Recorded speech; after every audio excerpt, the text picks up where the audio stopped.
Thank you, madam. Welcome everyone at this session for pharma and medtech products. We are very happy that Advantage Vidarbha has given a lot of importance to pharma and medtech sector and invited key peoples to deliberate on what are the opportunities and what is the way forward for pharma and medtech sector in Vidarbha region. Today we have with us Mr. Jitendra Sharma, who is founder and managing director of AMTZ. He is having a great knowledge in the medical technology field, one of the pioneers in the country.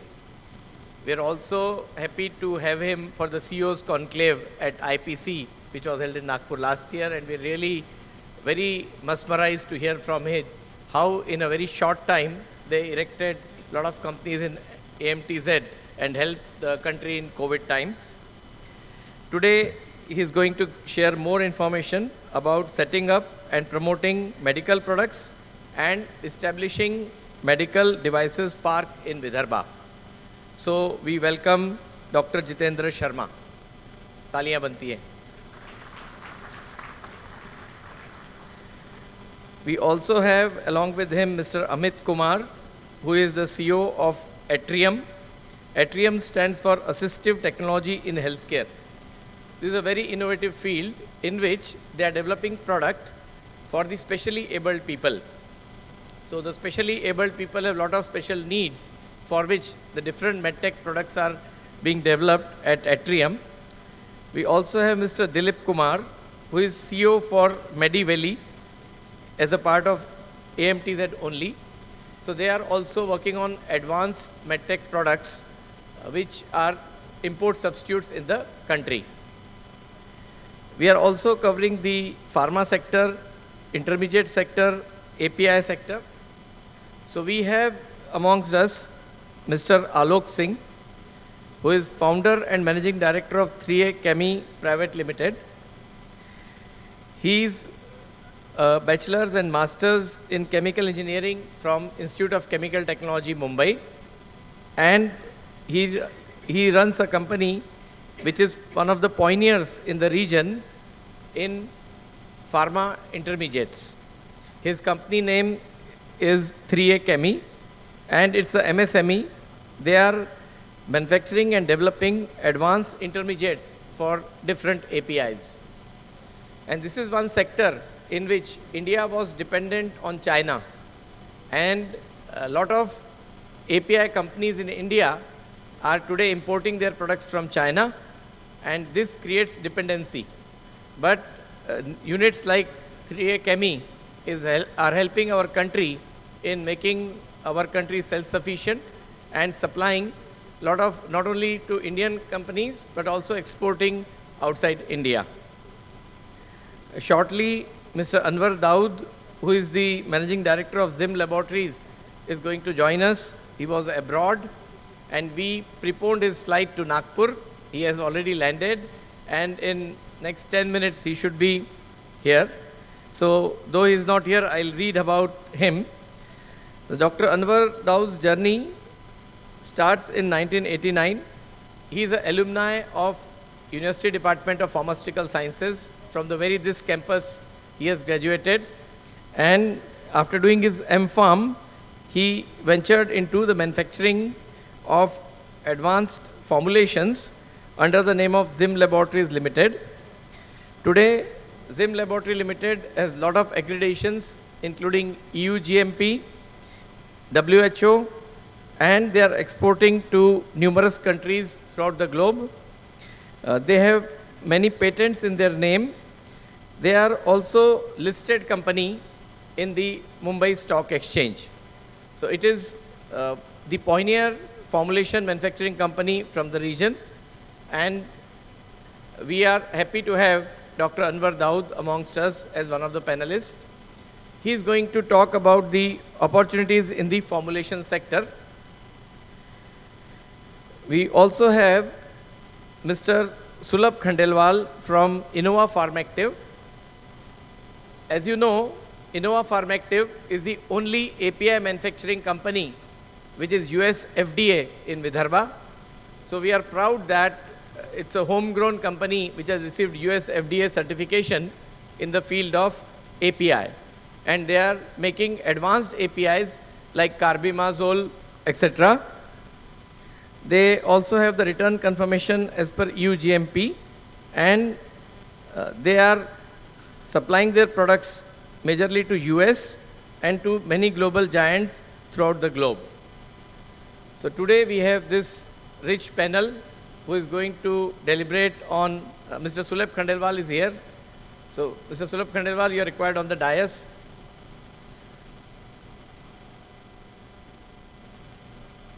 Please.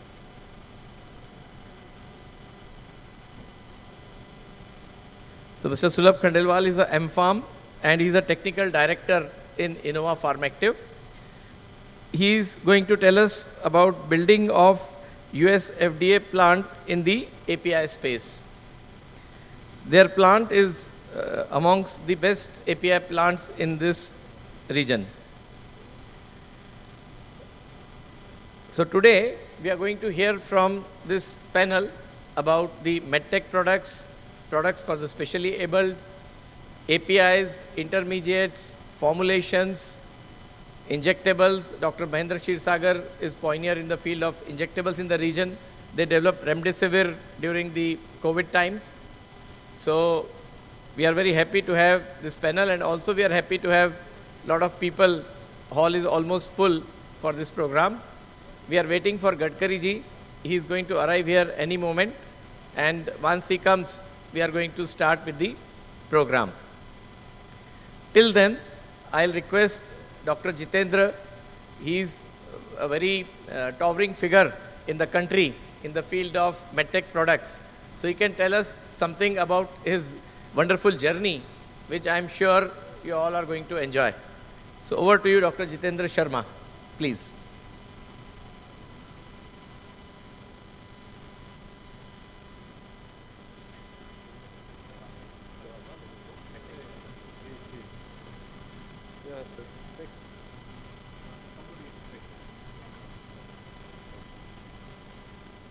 There was a specs lying here which is also a medical device. For those of you who are wearing specs, we cannot do without it.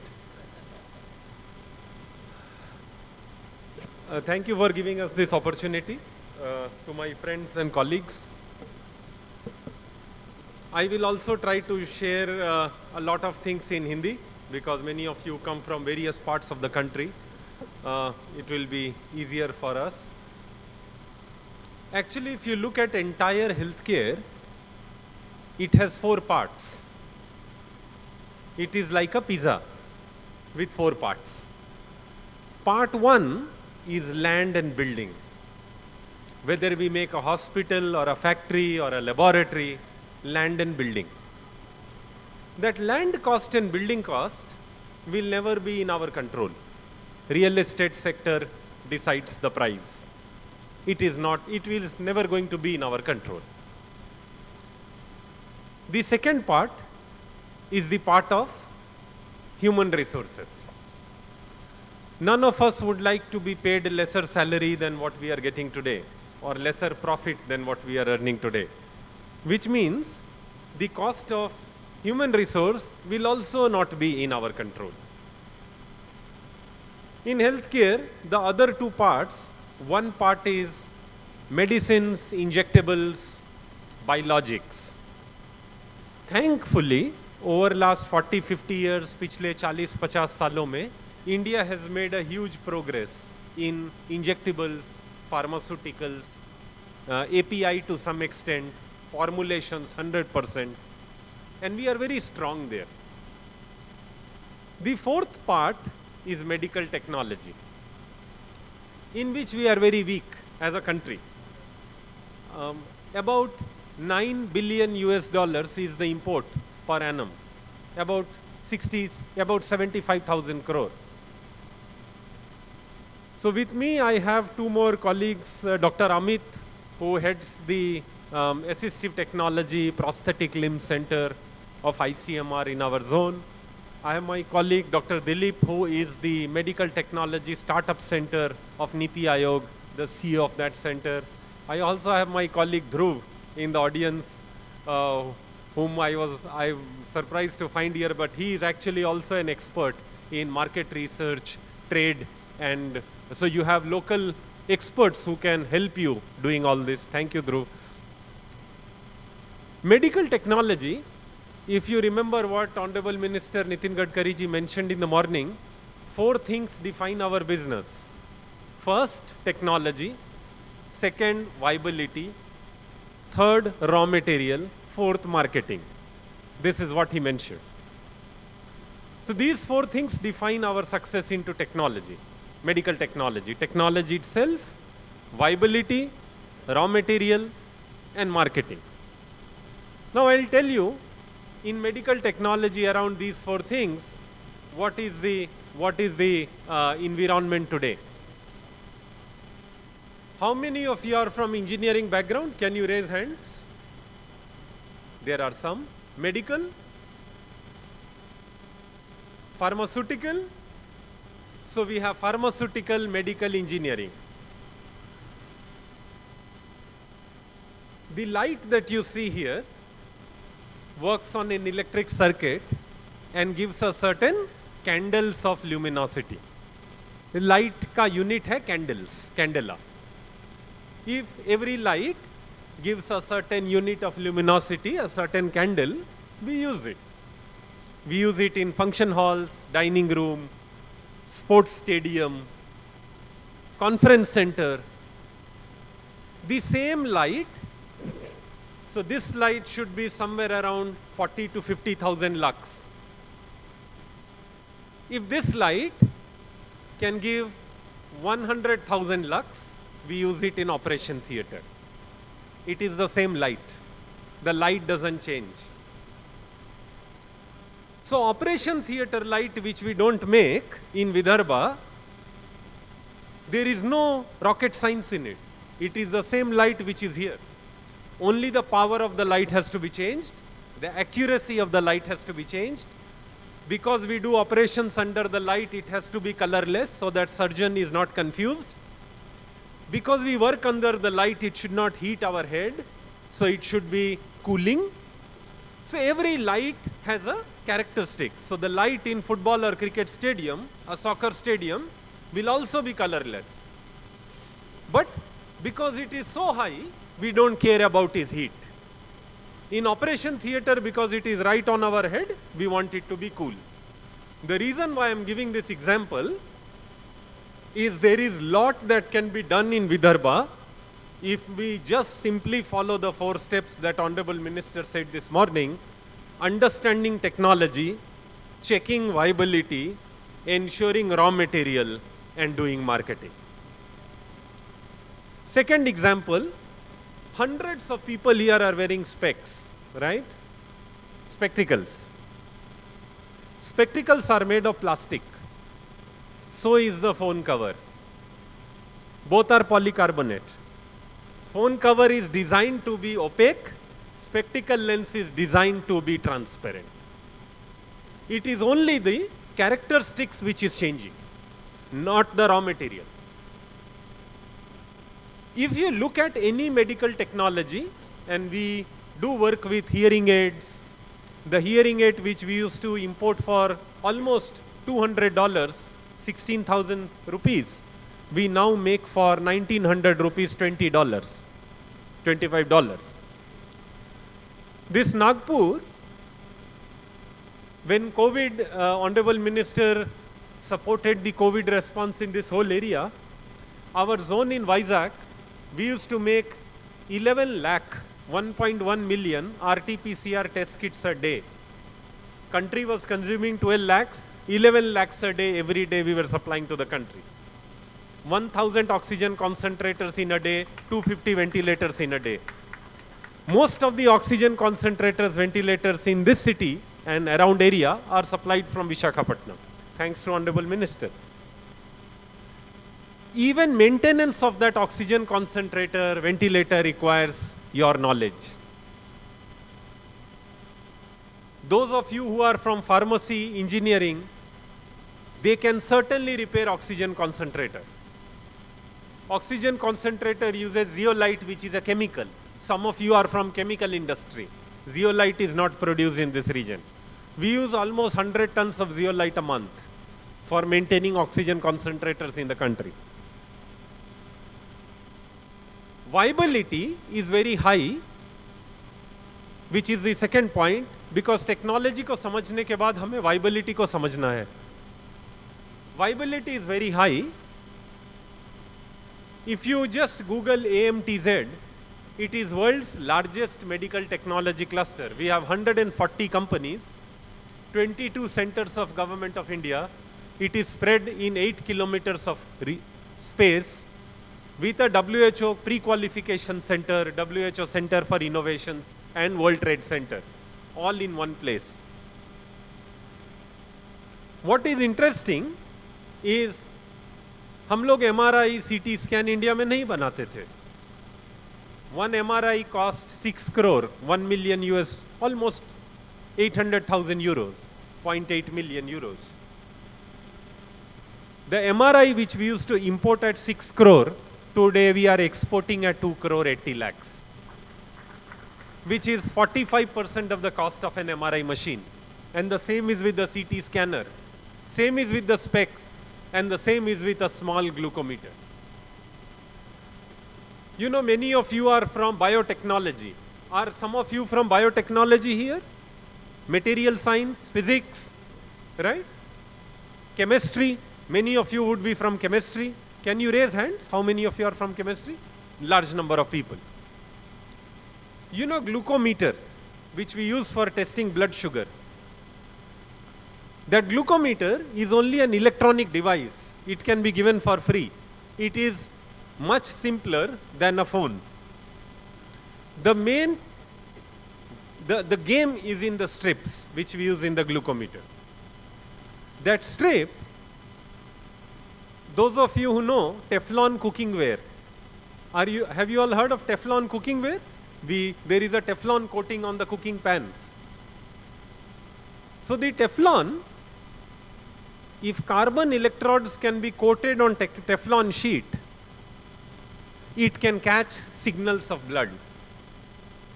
So we use the same Teflon sheet which is used in cooking ware. We make it medically compatible. We coat carbon electrodes on the Teflon sheet. And when you put that carbon sheet, 400 sheets per sheet, you can cut it. That same sheet, when you put on the machine, it can give your blood sugar. It is that simple. And glucometer strips, which is 750 rupees per bottle, it is about 25 rupees per strip. Each strip in the market is 25 rupees, 30 rupees plus taxes. The same glucometer strip we are able to make at 1 rupees 86 paisa. Imagine the difference. And all this does not take anything which is not there in Nagpur and Vidarbha region. Whether it is, and I met a friend of mine from Germany who is coming up with a plan for pre-filled medical supplies, pre-filled medicines. These things require glass, polymers, quality controlled environment, clean rooms, AHU, ducting, Teflon, all of which is available in this region. This region is so rich in natural materials that all of this can be made. Which is my second point, which is you have sufficient availability of raw materials. The third point. And the fourth point is marketing. I will give you a very small example of marketing. You know, in COVID, everybody needed oxygen concentrator, right? Right? Oxygen concentrator is needed for how many days in COVID? 5 days? 10 days? Right? Not more than 10 days. There is a majority of society that earns salary between 20 to 30,000 rupees a month, which is like $400 a month. 20 to 30,000 rupees. Whether it is sales representative or phone shop dealers or Uber or Swiggy or Zomato, technicians, factory workers, as per the Minimum Daily Wages Act, they get little bit more and they get about 15, 20, 30,000 rupees a month. So somebody who earns 20,000 rupees a month, why should they buy oxygen concentrator of 60,000 rupees for 10 days? If it is something like a permanent scooter or a vehicle, you buy it and you use it for 20 years. But oxygen concentrator you are going to use only for 10 days. But it costs 60,000 rupees. So how can somebody who earns 20,000 rupees buy a 60,000 rupees oxygen concentrator just for 10 days? What we did, an honorable minister actually inaugurated that program. We partnered with Uber India. Uber drivers were not having enough work because there was nobody going out. We supplied 300 oxygen concentrators every city in about 100 cities in the country. We created an app called O2 Home, Oxygen to Home. And anybody who needed oxygen concentrator could request an oxygen concentrator from our warehouse in that city. Uber driver who did not have work, would bring that oxygen concentrator to the patient in the house, collect it back after 10 days. An oxygen concentrator, which was 60,000 rupees, we were able to give for 100 rupees a day. That's marketing. Because 60,000 रुपए का oxygen concentrator 10 दिन के लिए कौन खरीदेगा? And the same is true for wheelchairs today. When people get fractures or they need wheelchair for 2 months, they don't buy, because after they are all right, what will they do with the wheelchair? Same with the hospitals. When they want to expand, they go to the bank and they take loan. So marketing can also be giving medical technology on cost per bed per day, cost per month on a lease model, which we have brought in. So we have recently started a $50 million program in Vizag, in the WHO Global Forum that we hosted in November, where we have put this $50 million only for financing hospitals on cost per bed per day, patients cost per patient per month, so that they don't have to buy. So essentially, what we have done in AMTZ and what I suggest we all can do together here is putting those 4 things together, which Honorable Minister mentioned in the morning. Understand that technology is great, but it need not be unique every time. Operation theater light is little different from light we use in conference room. A wheelchair is little different from a bicycle. It's different, but it is not entirely different. Understanding technology properly, in which we are happy to help you. Understanding the viability, because there is a market which we all can serve together. Understanding the raw material, because in regions like Nagpur, Vidarbha, you have enough raw material for what you want to do, more than enough. And marketing with IT, with app, aggregator, lease model, so that we penetrate the market more. So my senior colleagues are here from Honorable Minister's Office, Atulji and Sir. If you have any ideas, any suggestions, any problems you want to attack in medical technology, feel free to share with us. We are hoping to create a center with their blessings in this region, so that this center serves as a common point for all of you, for your ideas, your problem statements you want to attack, problem statements you want to address, raw materials, except for chips, printed circuit board, you have everything here. Chips we can supply from Visakhapatnam, from our city, from our zone. There is large number of raw material which you can get in-house. There is a lot of raw material we can send you. So if you have any suggestion, ideas, share with our team here, share with Honorable Minister's Office. Hopefully next few months we will have a center here. Once that center is there, it will be a bridge. We can work with you on your ideas. Even if you are in software industry, a CT scan is 60% software today. It is softwares using which we do image reconstruction. Medical technology can absorb any skill, whether it is IT, whether it is chemical engineering, whether it is chemistry, physics, biology, mechanical, aerodynamics. We can absorb any skill. So irrespective of what skill you are from, please join hands with us.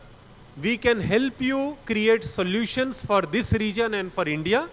And as AMTZ, as a team, we are always there with you. Thank you very much.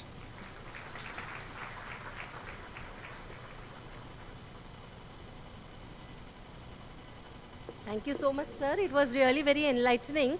So I'm sure all the members of the audience have understood that biology is a basic science that needs engineering and technology to be applied. And the whole thing is about understanding the technology and how to use the technology. How are we going to use the resources available to us and use the technology in the best possible way by combining biology and giving the best to the people around us. Thank you so much for the enlightening lecture, sir.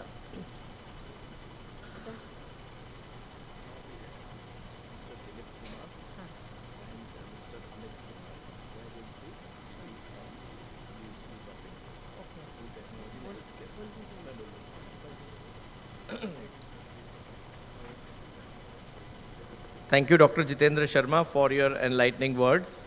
And we are sure initiative that you're going to take for Vidarbha will help us in growing this region. We also have Mr. Amit Kumar, who is CEO of Atrium.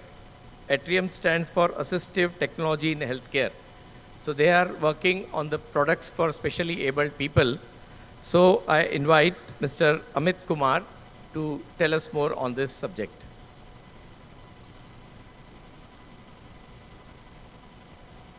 So good afternoon, everyone. Distinguished guest on panel and also my friends. So my name is Amit Sharma. I'm heading the Center for Assistive Technology at AMTZ. So just let me ask you a question. So do you know how many disabled people are there in India? Any guesses? Can you tell any guesses? Any numbers? Just think of any number and just tell me. Sorry, I heard 1 crore. Okay, next, can I have some more?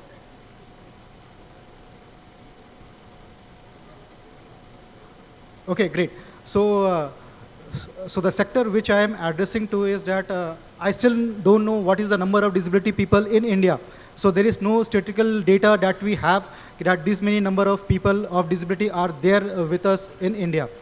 So the last national census, which was conducted in 2011, so they showed just 2.21% of disability that exists in India. That is close to around 3 to 5 crores maximum. Okay. But that is not the correct figure.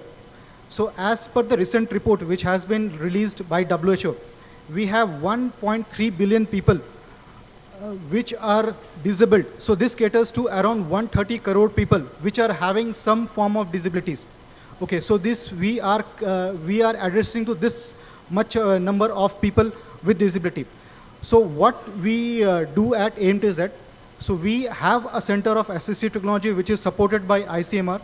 So we have various co-partners which are associated with the centers. We have industrial partners which are associated with this center. We have testing and trial and validation centers which are associated with centers. And we also have academia and other NGOs and government authorities working with us. So this assistive technology caters to all the 21 list of disabilities that has been released by the recent Right to Disability Act. So we have a center for artificial limb center, which caters to any prosthetic and orthotics requirement in the center. So prosthetic and orthotic is a new term I hope not many have heard of. So prostheses are those devices which are given for any cases of amputation, which can be both for upper limbs and which can be for lower limbs. So upper limbs, it can be for below elbow and above elbow, and with the lower limbs, it can be for above knee and below knee. So these are the devices which are given to patients who has suffered amputation. That can be of various reasons. It can be trauma, some infectious disease, or some other reasons. Okay, so these are all the processes devices which are made entirely at the Artificial Limb Center under this Center of Assistive Technology. So the other work is orthosis. So any person who is having a neuromuscular deformities, so just for example, a cerebral palsy patient, so we provide the corrective devices, and and we also give an early intervention so that this can be corrected at a very early stages. So apart from this artificial limb center, I have a few startups working along with the center who are making hearing aids, both analog and digital hearing aids. We have startups who are making a robotic arm and also blind sticks and other mobility aids devices. So to add on to the services with the center, we have also started the mobile care vans. So we have recently supplied 3 of such vans at Nagpur. So we have supplied an eye and ear testing van, which is I think is getting a very good response here at Nagpur. So just yesterday only I received the figure that we have crossed around 86,000 tests that has been done through our this assistive technology limb care, your mobile care van. So addition to this, we have also started the mobile limb care van. So the entire facility, the static facility of prosthesis and orthosis which we have at AMTZ, so we have submerged, we have converged this entire facility into a van. Okay, so at AMTZ, so till date, I think we have catered to around 1,500 patients. So what the challenge we sought was that whenever we conduct some assessment and measurement camp, so people used to come from far off places with us, a distance circle of around 25 kilometers to 30 kilometers. So actually, since all the devices which they are using are customized, so I saw people actually, when they came over here, they actually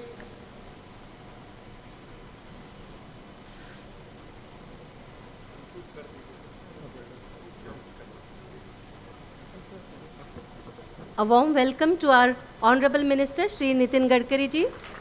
A big round of applause.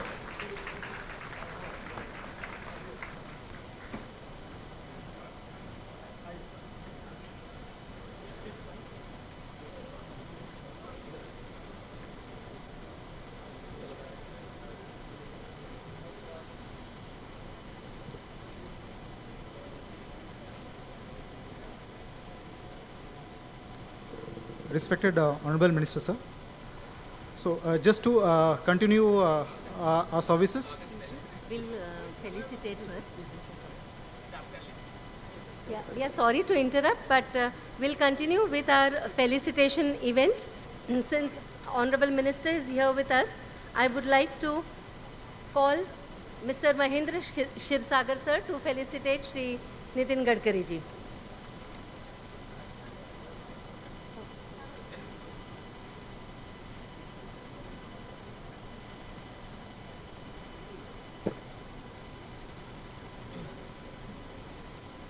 I would invite Shri Atul Mandlekar sir to felicitate Dr. Jitendra Sharma.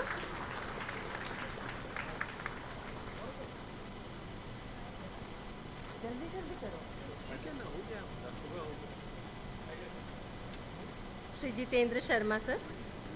Shri Ravleen Singh Kurana. To welcome Shri Amit Kumar Sharma.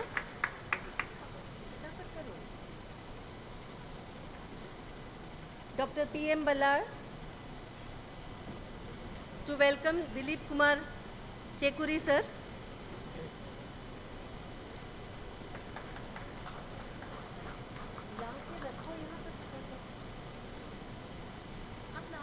Dr. Pranav, to felicitate Dr. Anwar Daud.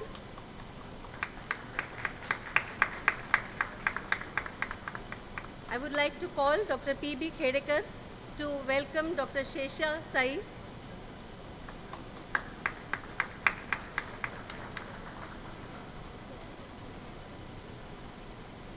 Next, I invite Dr. Nishikant Raut to welcome Shri Ravleen Singh Khurana.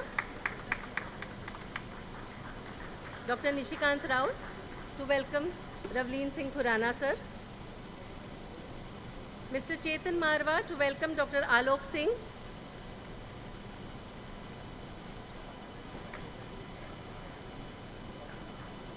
and Mr. Chandramouli to welcome Dr. Sulabh Khandelwal. Mr. Chandramouli to welcome Mr. Sulabh Khandelwal.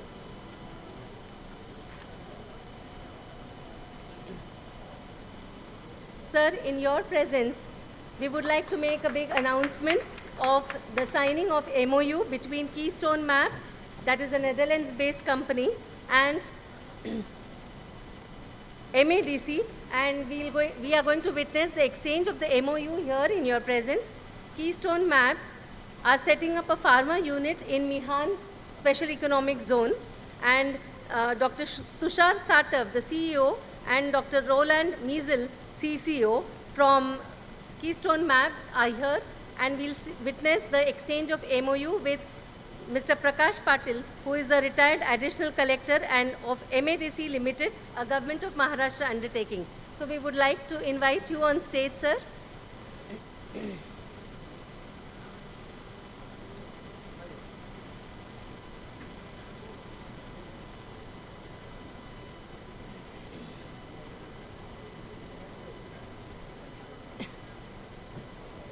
It's really a proud moment for all of us. A big round of applause, please.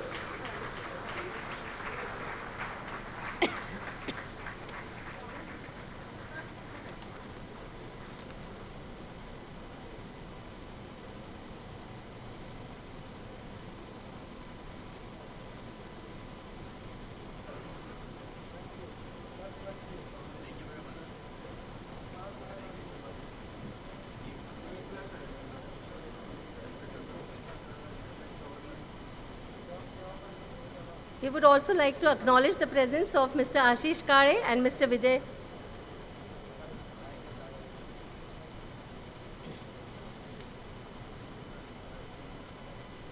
Many, many thanks to all dignitaries.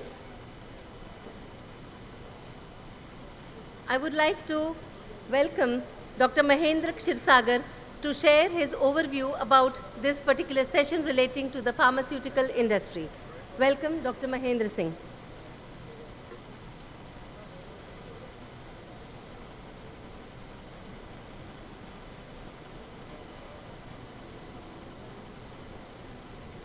Namaskar and welcome to all.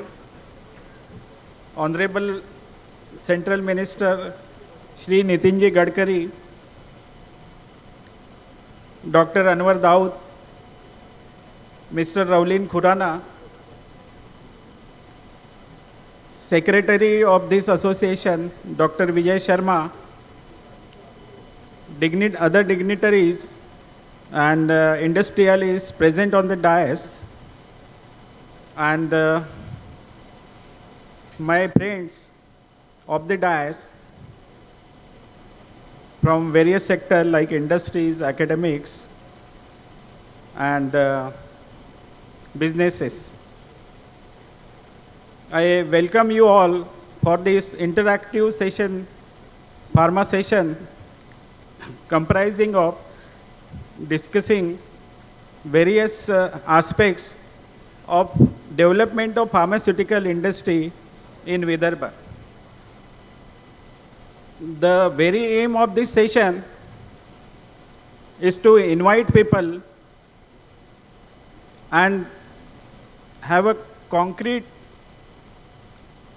plan about how pharma industry as well as medical products industry can form its root in Vidarbha and can prosper and can have good business catering domestic market as well as exporting the product globally. The initiative has been taken by our Honorable Minister Shri Nitinji Gadkari, and he always dreamt of developing Vidarbha at par with other developed areas of Maharashtra like Western Maharashtra, Mumbai, Pune, Nasik, and also like some other parts of India like Bangalore. So this is basically pertaining to Vidarbha.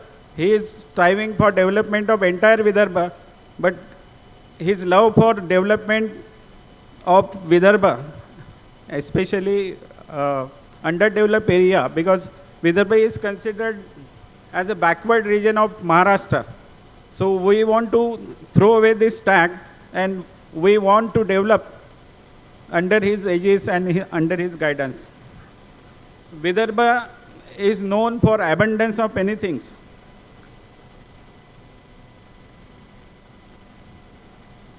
So there is message that sir will be busy with some other important assignment, so I'll cut it short.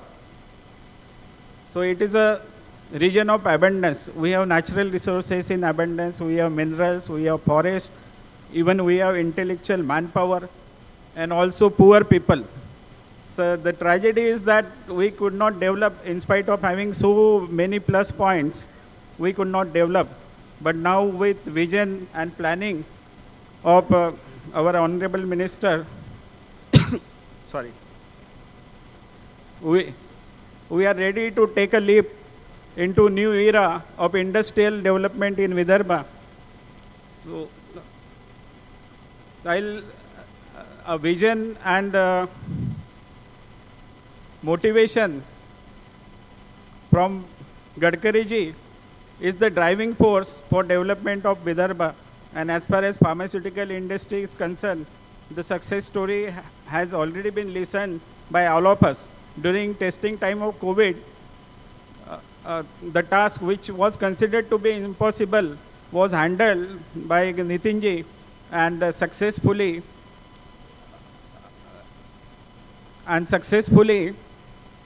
he was able to get the product manufactured and distributed in Maharashtra as well as throughout India to save the lives of millions.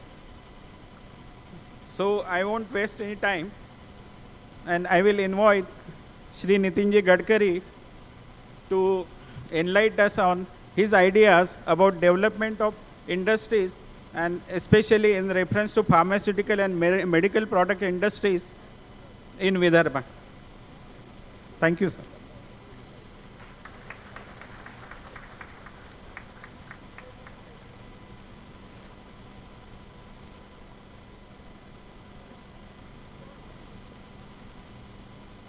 All respectable dignitaries on the dais and dear friends. First of all, the guests who are here, I am specially welcoming them and giving my special thanks for them. For that reason, they are participating here in this seminar. Nagpur and Vidarbha is one of the important terrain of Maharashtra and the country. Nagpur has got a huge potential. It is 0 mile from Delhi to Mumbai, Delhi to Chennai and Mumbai to Calcutta. Nagpur is the central place. As far as national highway is concerned, the 0 mile is in Nagpur. Nagpur is the orange city and Nagpur is the tiger capital. Already we have 49 engineering colleges, many science colleges, and even pharmacy colleges we have. So the trained engineering and qualified intelligent manpower is available in Nagpur, is the basic strength for Nagpur. Today in Mihan, we have got the facility of special economic zone where you will get maximum benefits and you can make your export from that side. Even you don't need to have export your material, you don't need to go to Mumbai. In Nagpur, just from Mihan, half-hour distance, we have Sindhi port, Sindhi, that is to be a dry port, and where you can export and import everything to the whole world. Even for Bangladesh, our planning is to connect, first of all, from material from Nagpur. We need to go to Mumbai in JNPT, then container goes to Colombo, then Colombo after it goes to Dhaka. But now it can be possible that we can take the container from Sindhi by railway to Haldia, and from Haldia by river it goes to Bangladesh, where we can reduce the cost, transport cost by 1 lakh rupees per container.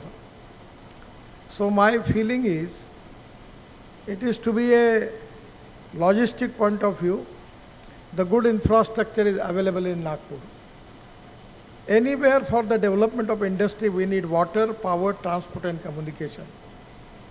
All things are available, and that is to be the basic strength for Nagpur. Anywhere for the success of any industry, the 4 important things are there. One is the proven technology, economic viability, availability of raw material and marketability of the finished product. Today, as far as the pharmaceutical industry is concerned, there is a huge potential for export. So I feel that the Nagpur is the exact location where it is an opportunity for all of you to make more export from Nagpur. Even in Southeast Asia, Indonesia, Malaysia, China, Singapore, and even going through European country also, it is to be Advantage Nagpur. So, regarding the positive things which are available in Nagpur, I feel that it is the appropriate time that you can make good investment in Nagpur. The Mihan has got tremendous potential. Now there is good infrastructure, and in special economic zone, the special packages of concessions from the central and state government. And that is the reason that today a lot of companies are coming. I am really happy that pharmaceutical industries turnover in every year is increasing. Domestic demand is there. At the same time, international market is also accepting Indian medicines. And that is to be one of the reasons that there is a great strength with all of you that you can make more exports. So my suggestion is, for making export from Nagpur is the golden opportunity. Even you can supply your material in the domestic market. And the most important thing is, Mr. Sharma is here. When I was MSME minister, I got opportunity to have this MSME device, medical device park in Visakhapatnam. They have a big export. They are making all medical devices which are domestically there is huge demand, and internationally also there is huge demand. What my feeling is, we want to make a platform by which we can understand your problem, we can resolve your problem, and we will be the facilitator for giving all type of help and support to you, by which it can be easy for you to start your production in Nagpur. Once again, I am giving my thanks to my friend who is coming from Netherlands and starting their manufacturing unit in Mihan.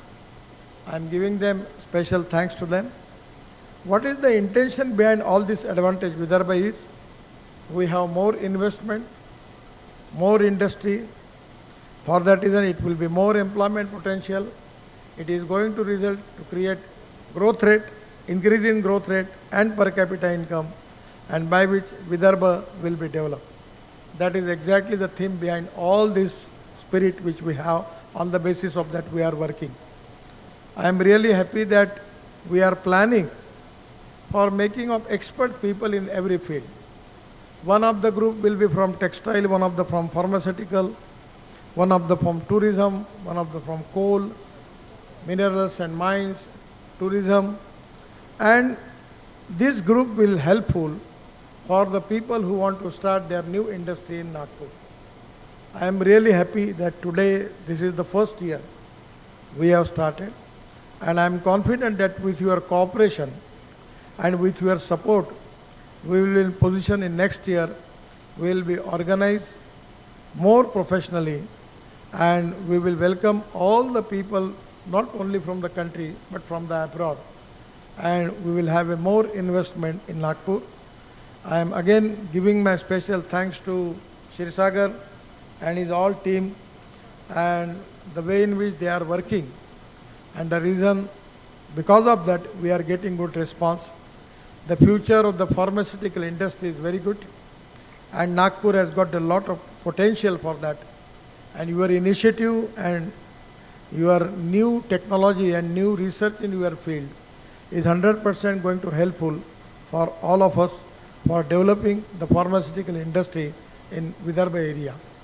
I am giving my special thanks to all of you, and also the special people who are coming here, and they have a success story. Their experience and their guidance will motivate and inspire all of you to give you appropriate vision for the futuristic development. Once again, I am giving my thanks to all the stakeholders. Thank you very much. Namaskar.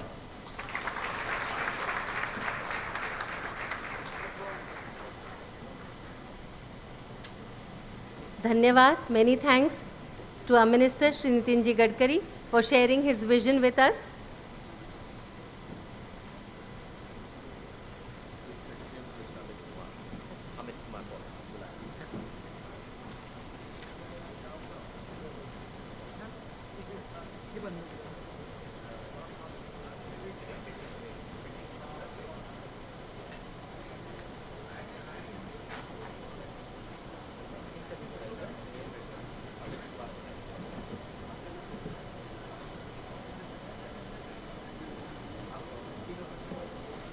Many thanks, and I would request all the delegates to settle down in their seats. We'll continue with the session.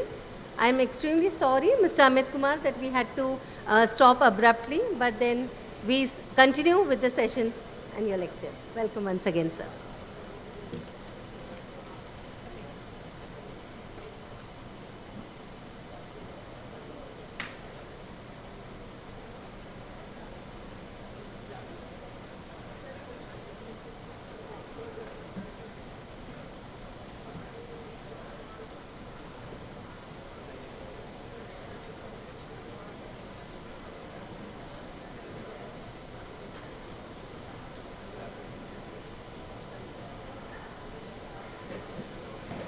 Thank you very much.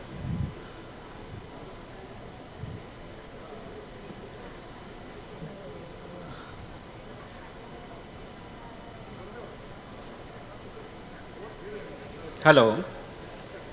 All are requested to please be seated. Thank you.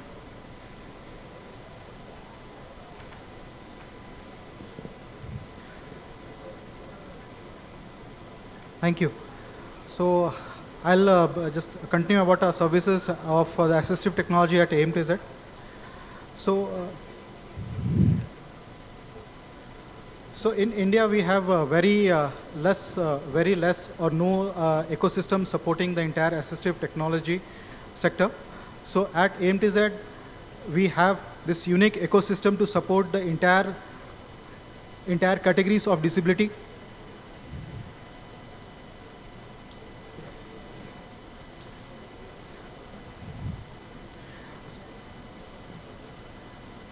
So, sorry.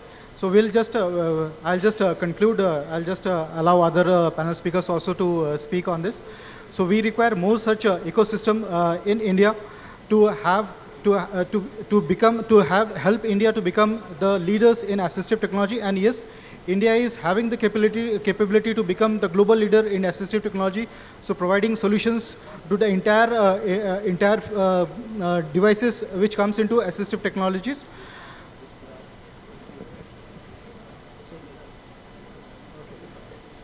So I'll just conclude with this. Thank you very much.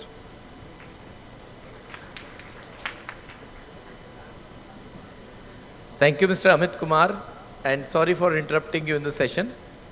Now we have Mr. Dilip Kumar, who is from the same Medi Valley AMTZ. So, Mr. Dilip Kumar.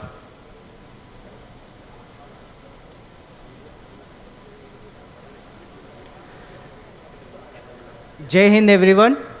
I think you are with me now, right? So I can see that there are young minds in this room. So as per my experience, I have to share something with you. So kindly focus on it because you are the future of our country. So In AMTZ, I am heading one of the incubation center, which is called Medi Valley. It's a Atal Incubation Center. We have around 68 plus Atal Incubation Centers in India under Atal Innovation Mission, Niti Aayog. And also we have Atal Tinkering Labs, which are 10,000 plus in India. This is all because to boost research and development in India. So my suggestion is to bridge the Atal Tinkering Labs and what we have Atal Incubation Centers together so that we can give a platform where these students and the college students who can come together and think what kind of innovation is needed in India. So this is one thing. And India in medical sector, you know, it is 90% import dependent 7 years before or 8 years before. Now if you see, because of the ecosystem what Dr. Sharma has introduced, AMTZ, which caters the most of the needs of our country. Like that, many more will come in the future. So that's where the future of India is here. They have to think what India needs. So India is import dependent. So we guide people to see what India needs. For example, we are import dependent for most of the medical devices. Example, endoscopes, which are not made in India. And these innovations, or the students or the innovators should think what India needs. So it should be, innovation should be needs driven. First, we have to focus on that, and we have to see what kind of platforms which already exist, because Government of India is supporting a lot. So that's why they have created this startup ecosystem where you have such Atal Tinkering Labs and Atal Incubation Centers. So this is a platform what we have in AMTZ. Anything on the innovation in medical technology, we are there to guide you. And soon, as Dr. Sharma has mentioned, we'll be helping Vidarbha to get one of the Atal Incubation Center where we will be hand-holding innovators and startups to see how they can develop the product and place in the market. This is what I can say, so you can just focus on the technologies which India needs. Thank you.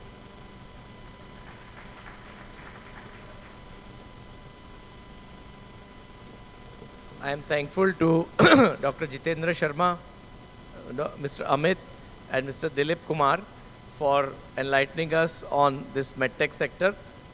And now, after this, we are coming to the pharma sector.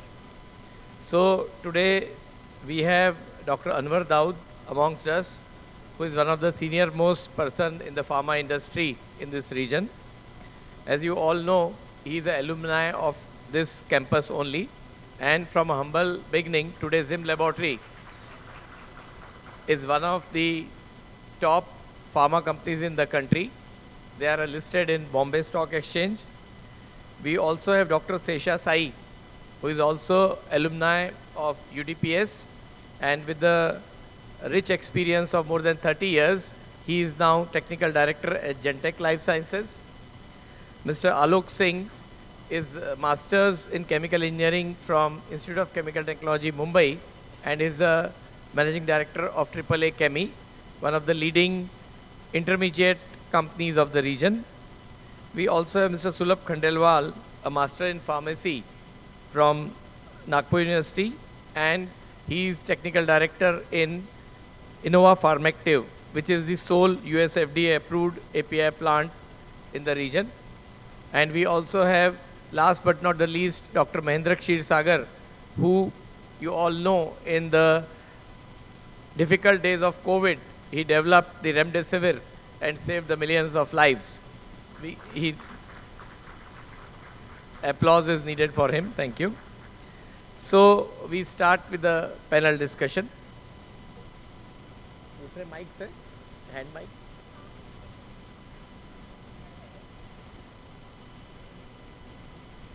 ये वाले mics चालू है? Okay.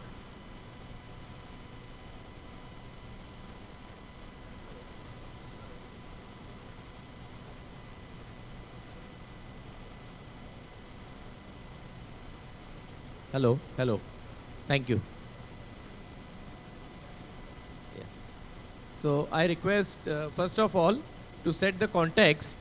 We are all here to ensure that Vidarbha is becoming an advanced economy, and the pharma industry in Vidarbha, we have about 50 units who are manufacturing different kind of products. So we want these experts to tell us more about, one, their area of expertise, and two, what are the opportunities in our region for the newcomers.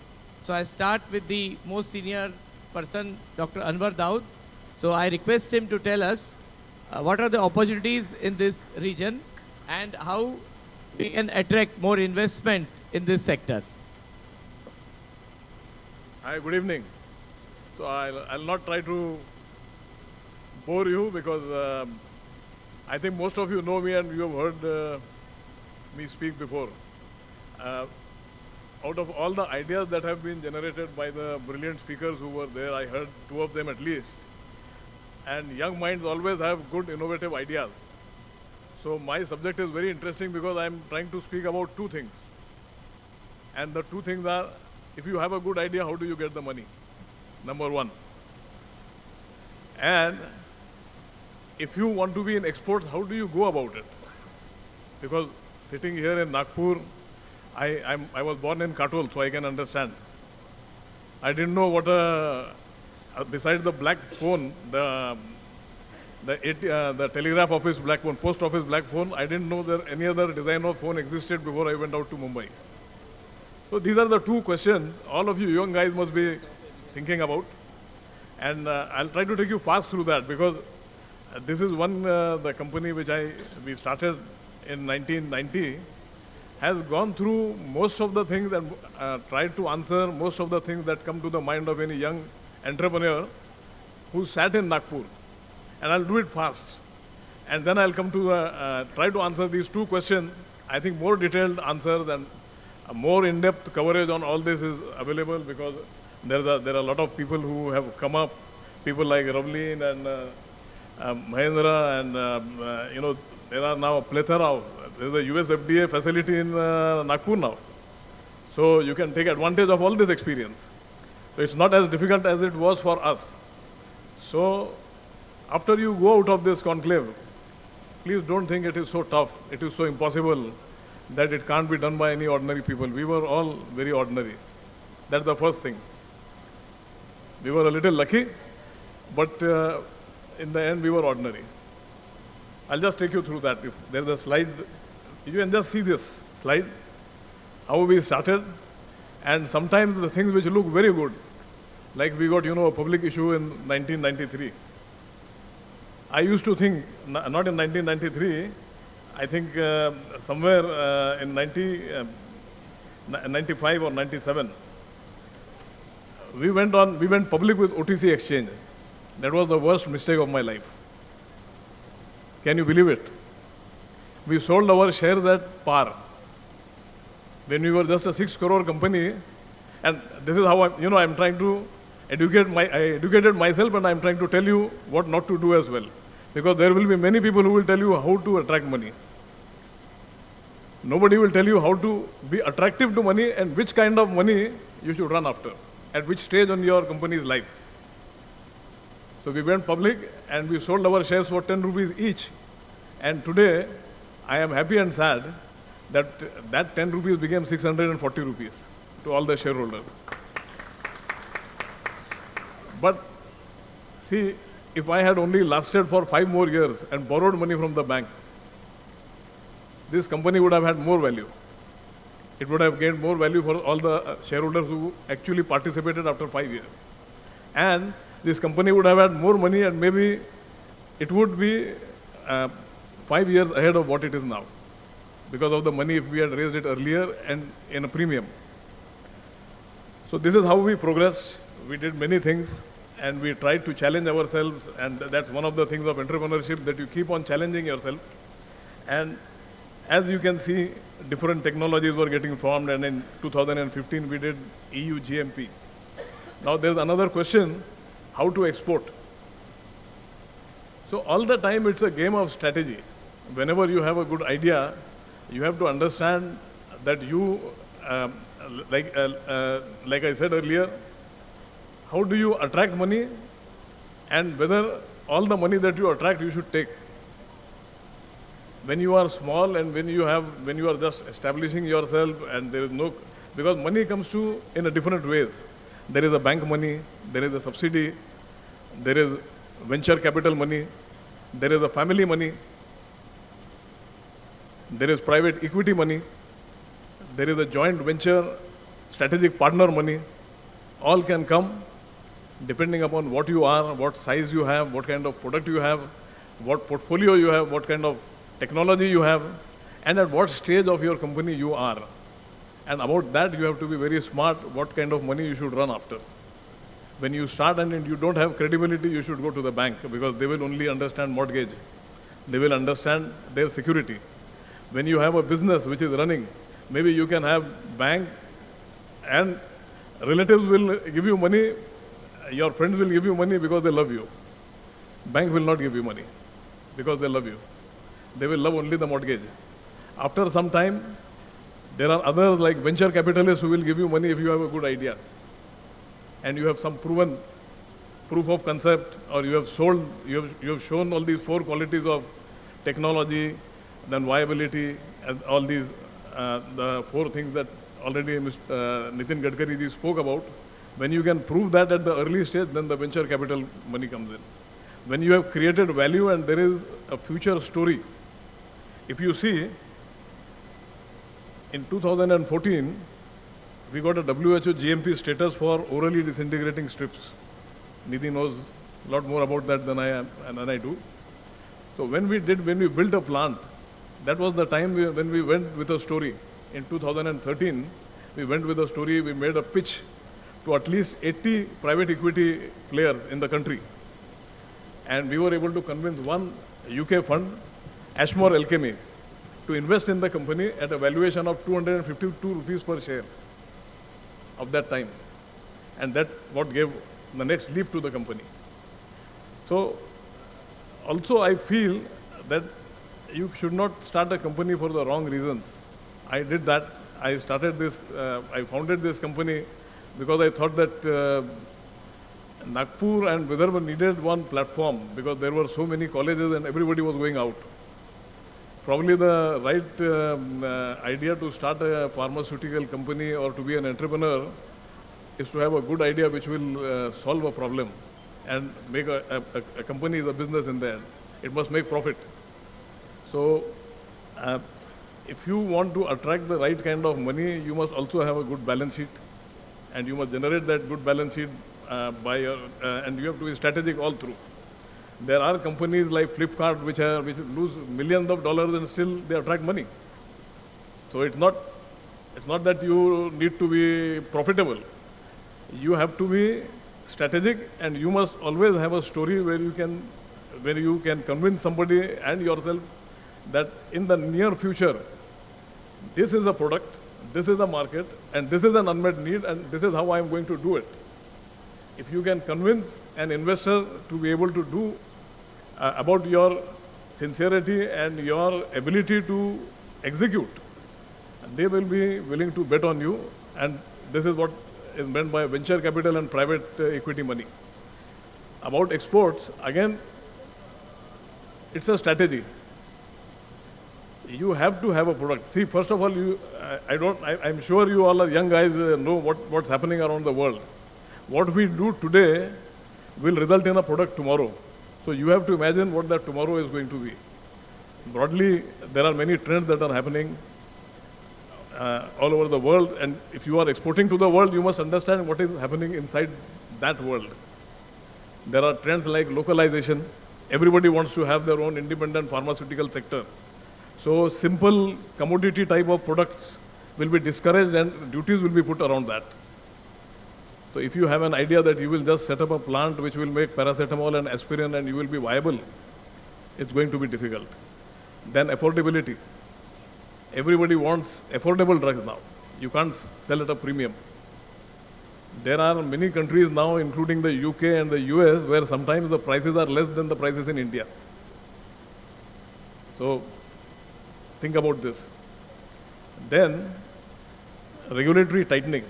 All the time you have to build facilities and systems, and your view should be very clear on that, that every year, every single month, there are all these people who are going to buy your medicines in those countries have their government backing them to see that safer and better quality drugs enter their country. So every time, every year, there will be a regulatory tightening, and you must build a facility where with the small amount of expenses you can keep on upgrading it. That's what we did. I know I think I have a big presentation, but in short, this is what I wanted to tell you. So if you have any questions, you can ask me later. So thank you. I won't take any more of your time. Thank you, Anwar Bhai, for your words. Now, we would venture into the pharma intermediate sector. So pharma intermediates are a comparatively new sector in the country, and a lot of API companies are there who need the intermediates, and we have Mr. Alok Singh who will tell us more about this sector. Over to you, Mr. Alok.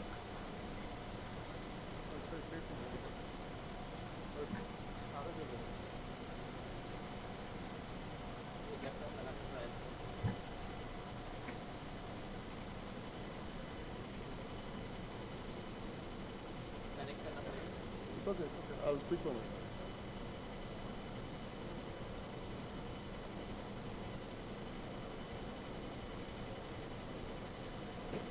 Hello.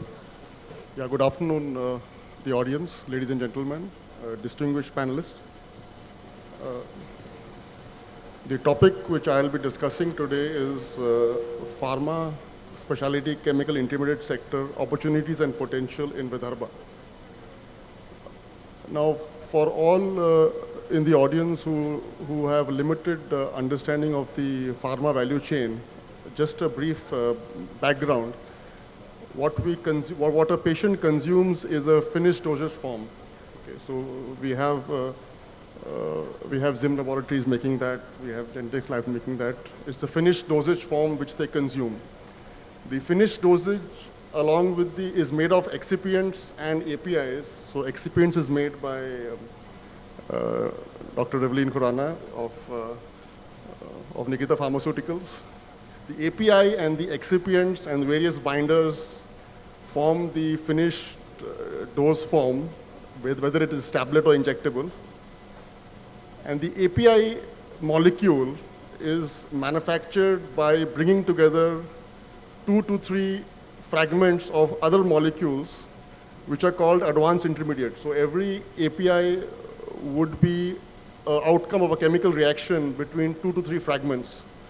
And each fragment has to be manufactured via a synthetic route to get each one of those fragments. So the raw materials which go into making these fragments are called pharma intermediates. And as you get nearer to the API, they are called advanced intermediates or regulatory starting materials. So I thought I would just give you a brief background as to the value chain we are talking about. Now, if you look at the Indian scenario, we are one of the global powerhouses so far as API is concerned. Okay, we have almost 200 registered FDA sites. That is almost equal to the total sites of China and USA put together.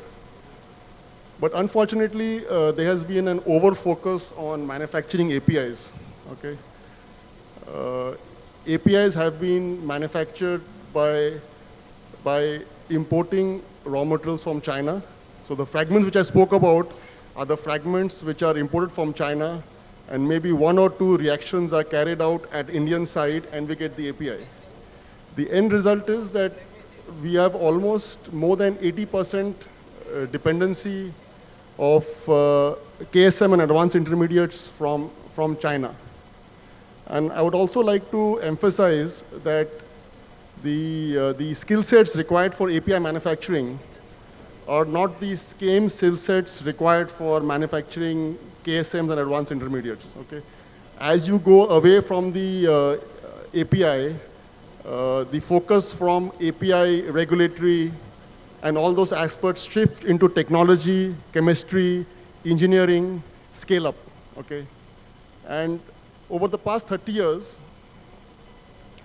we have really lost the plot to China in this regard. 30 years ago, when there was a tariff regime of import duties, there was a lot of industry, academia partnership, which resulted in building technologies which were really successful. So there was a huge drive of import substitution. Now, import substitution really drove the intermediate industry, where academia and industry collaborated in bringing out KSMs, which really added value to the industry. But since then, since liberalization, the markets have opened up. We have access to cheap raw materials from China, and that is why there's a total dependency as far as pharma raw materials are concerned with China. Now, that is a big competition, or basically the main issue is how do you tame China and come into this segment, okay? For example, we at 3AKME, we make advanced intermediates. We make sure that all our advanced intermediates which we make are totally indigenous, 100% indigenous, which no dependency on China. Now, if I speak Vidarbha specific, okay,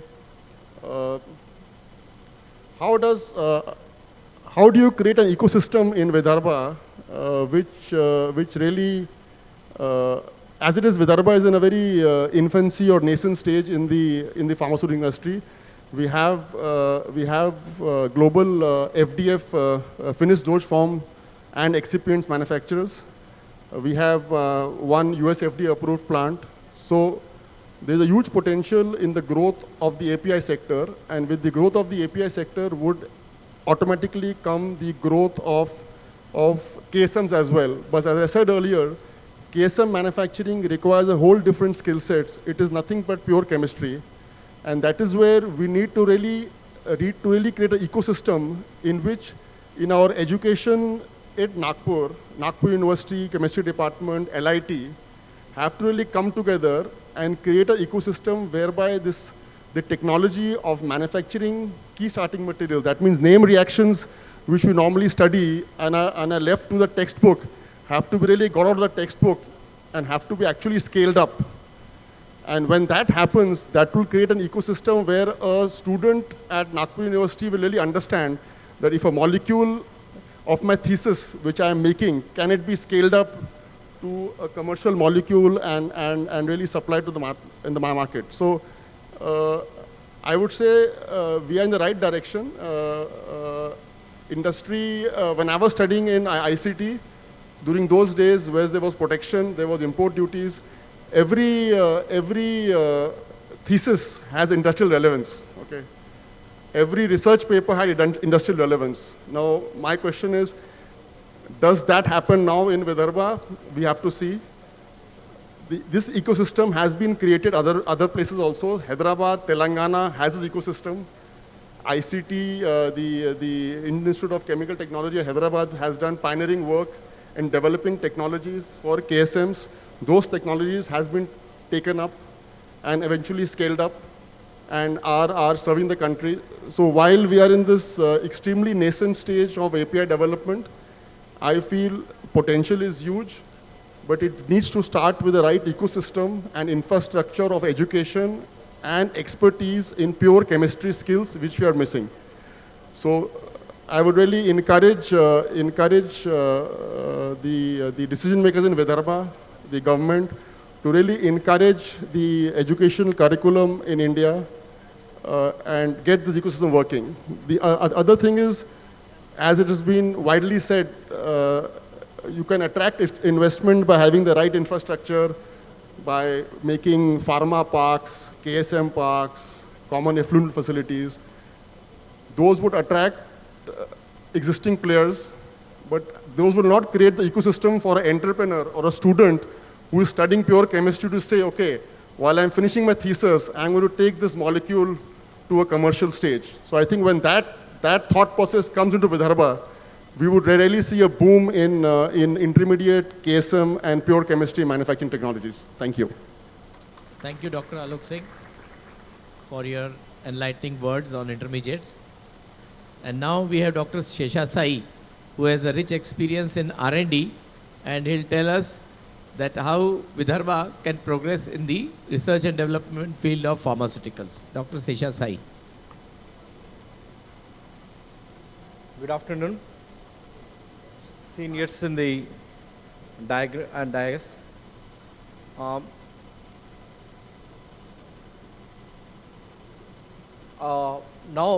do you know how many people, pharmacy graduates are coming out of Vidarbha in a year? Either including bachelors, masters, and postgraduates. Any guesses? Yes? How many people are coming out? How many students are coming out from Vidarbha? Yeah. No. It's a much number. There are 10,000 people our students are coming out from Vidarbha, and either from the graduates or undergraduates, as in the PhD, and including diploma. But what is the outcome of these people? Where are they going? They are going to the industry. Is about only 30% are going to the outside Vidarbha. They are going to 30%. Another maybe 5% to the abroad, outside India for their further studies are taking the growth in their careers. What is happening to the remaining 65 people? We have a huge potential. In Vidarbha, we have a huge potential, and considering that this is where we have the lot of having the pharmacy colleges in around Vidarbha, and having the total potential is available. What is missing in this one is the link between the academics and the industry. There is a huge gap is there. Now, as becoming more focused on this part, we are getting into the line of that one to make that bridging the gaps between the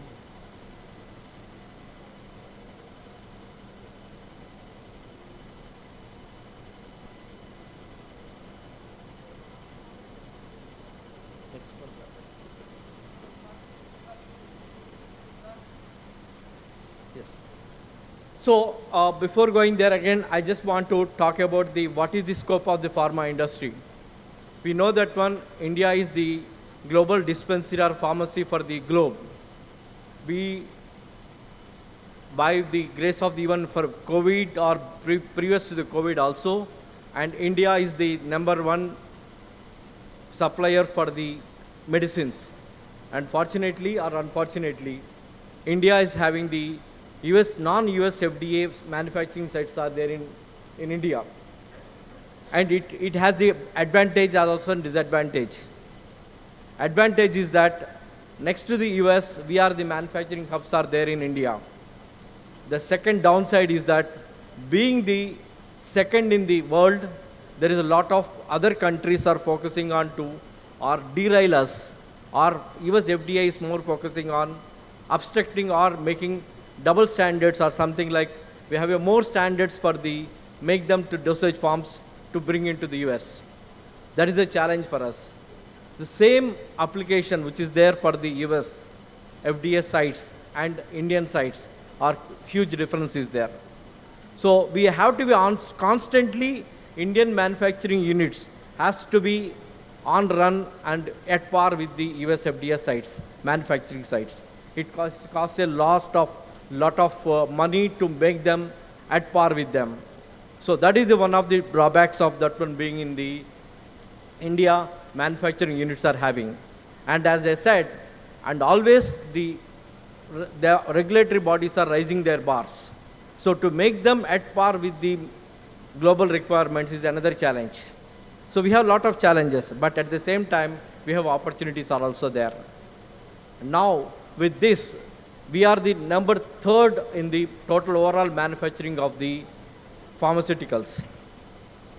We are #3, and we have more than 60,000 generic products are available, or products are being manufactured in India. All these statistics are from the 2020-21 global statistics which have come up. And now we also have the one more advantage is that we have a lot of knowledge is there. We have the ancient history is available with how to make the medicines. We have, whatever we are talking about, that medicine manufacturing is the chemical synthesis. But we have from Vedas, we have the Ayurveda, our Ayurveda system is there. But that Ayurveda system has the limitations that we are not able to successfully bring that into the global market. But now with the recent developments, we are bringing the global market and Ayurveda also into the global market. However, with this background, what can have the next slide? So when come to the pharma industry, we have the major three categories are available to either from the medical devices or from the APIs or from the pharmaceuticals one. There are three major areas. One is the manufacturing. And first is before that manufacturing itself, we have the R&D. Unless you have the scheme of things in place, you have the drug molecule in place, or drug product is in place, we cannot manufacture. So the drug research and development are focusing on the APIs and the finished dosage forms is the first research and development part is one area. Another is global manufacturing, that is manufacturing units. And third one is analytical services. These are the three major areas where within the pharmaceuticals one or dosage forms, we can focus and there is a scope for that one. Among all the three, Vidarbha is more suitable for the research and development. The reason behind is that I'm going to cover that some of the things in the next slide. But one is that advantage in that we have the lot of knowledge pool is there. We have the lot of institutes are there, and we have the LIT is there, which can improve on the chemical synthesis or chemicals one. And we have the lot of pharmacy colleges are there, which can do the research on their own. And also the regulation wise, when you talk about all the three categories, research and development and also in the manufacturing and analytical services, the little or very less compared to among all these three, little investment is required for this one. It's not like more intellectual power is required, and which is we have the capability of doing that intellectual property. Our brains are there. So R&D has with a limited investment, and we can produce the products.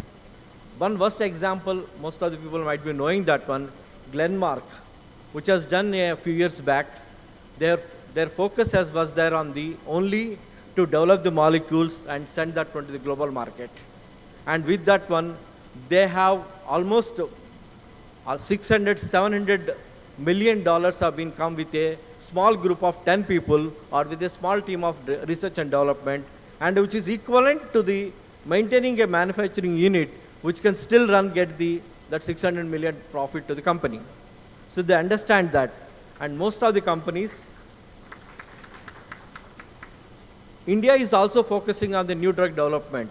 There are some few companies are already there. Dr. Reddy's, they started with the Dr. Research Foundation, and it has given some few molecules to the industry. However, they are not able to successful because our research and development lacking us some of the global requirements. So with this advanced development, always we need to focus on the research and development. And another area which is we are talking about the analytical services. With the global requirement of analytical services, though it is the analytical services are very important, and it costs for most of the expensive equipments are coming.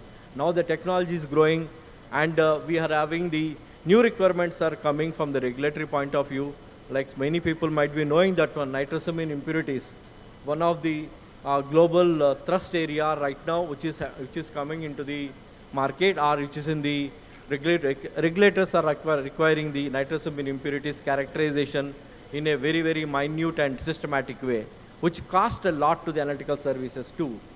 And to establish an analytical lab also, it's an expensive part. And we need a upgradation, and we need to have the lot of investment is also there. Considering all these three areas, mostly suitable with a little investment, with having the capability within the Vidarbha, we can more focus on the research and development. So I divided this into the mainly R&D into three buckets. One is we need to strengthen our developmental areas, what we can do. And we need to do the collaborative between the departments, or we have to, we talked about the chemical engineering is there, plastics, plastic material sciences, physics, physical sciences are there. And third one is the building the infrastructure. Building the infrastructure which causes not only for the development, as we, earlier people also talked about, we need to collaborate with the developmental work, with the different areas. And also with the infrastructure coming out, with the direct export from the region, which will help us to building the infrastructure. We are in the path to get the infrastructure done. But basically we need to strengthen our linkage between the academics to the industry is one of the critical area where we need to link these two to the maximum extent.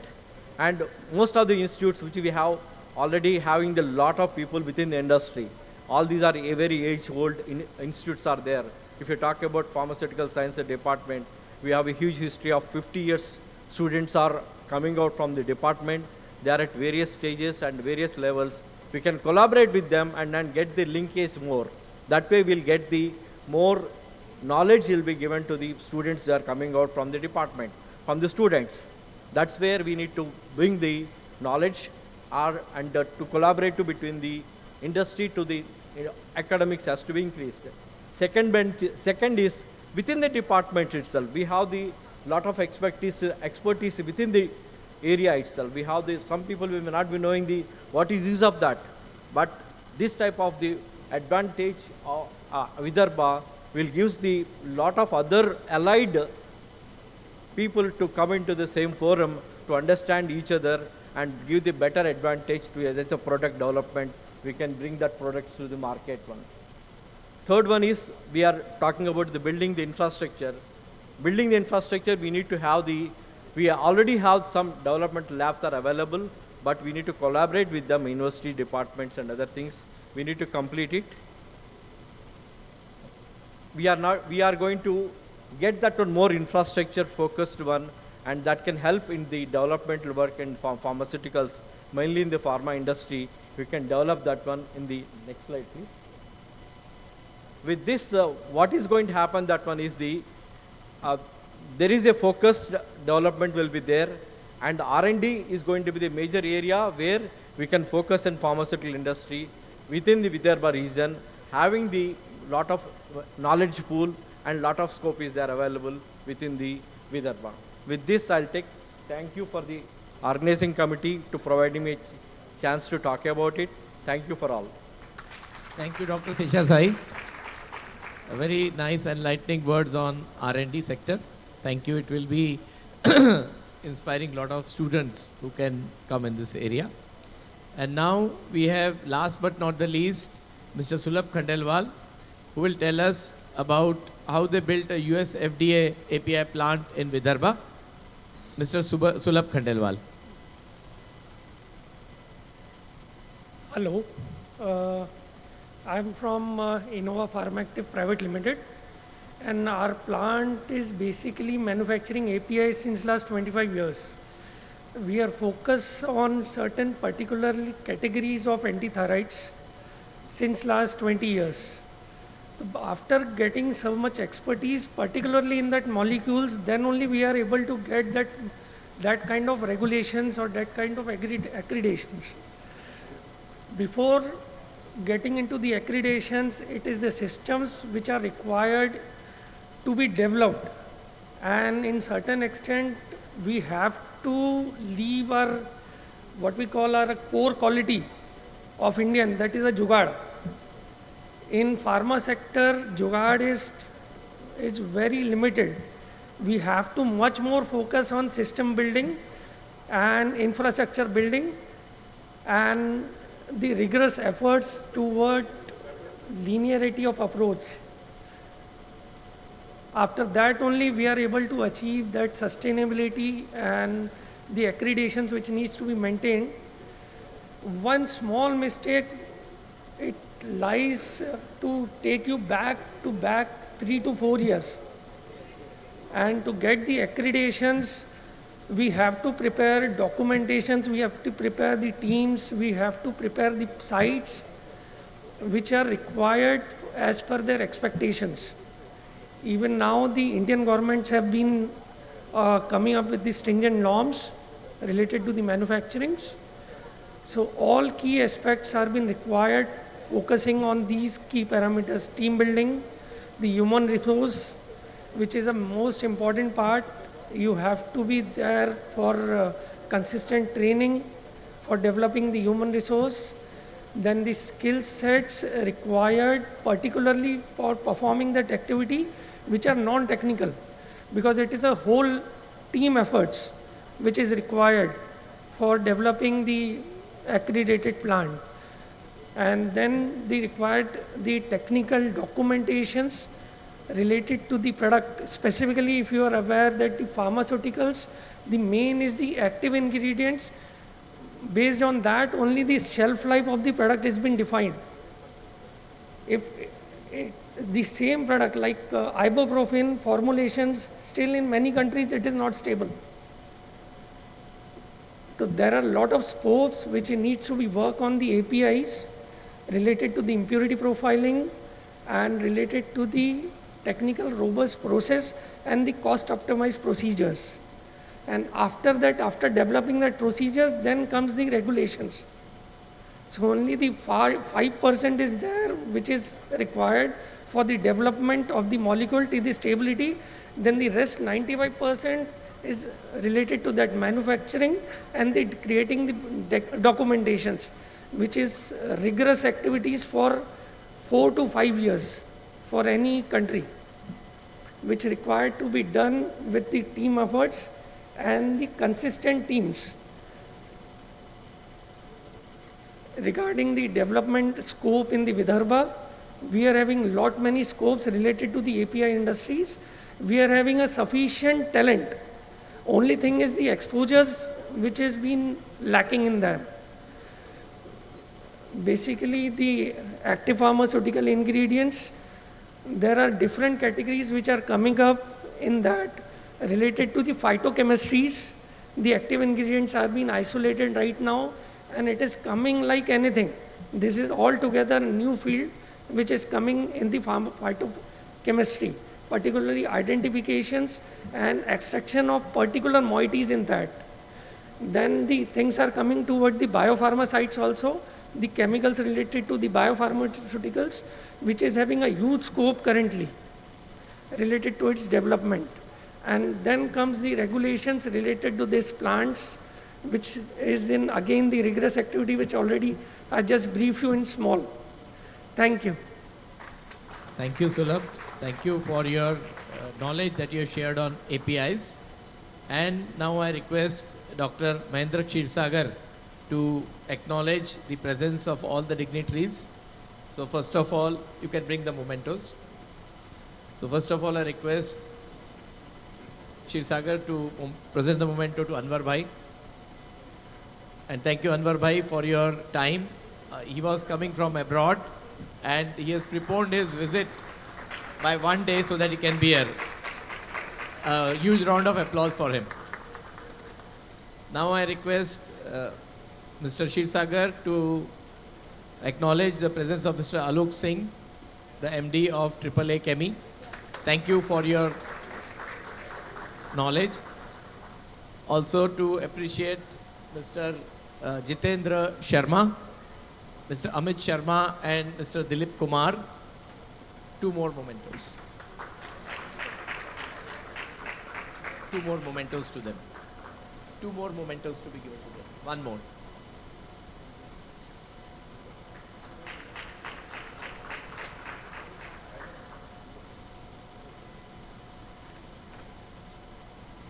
Mr. Jitendra Sharma is not here, so on his behalf, Mr. Amit will collect it. Now I request to acknowledge the presence of Mr. Sulabh Khandelwal from Innova Pharmactive, Mr. Sesha Sai,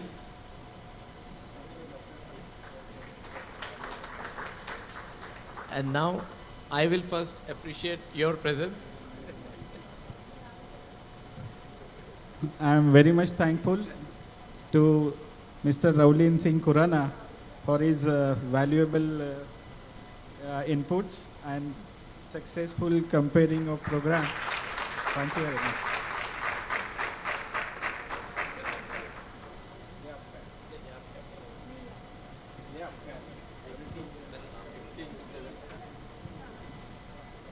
ये आप मेरे को दे दो. Thank you, Dr. Mahendra. I won't repeat the words. I'll simply say thank you.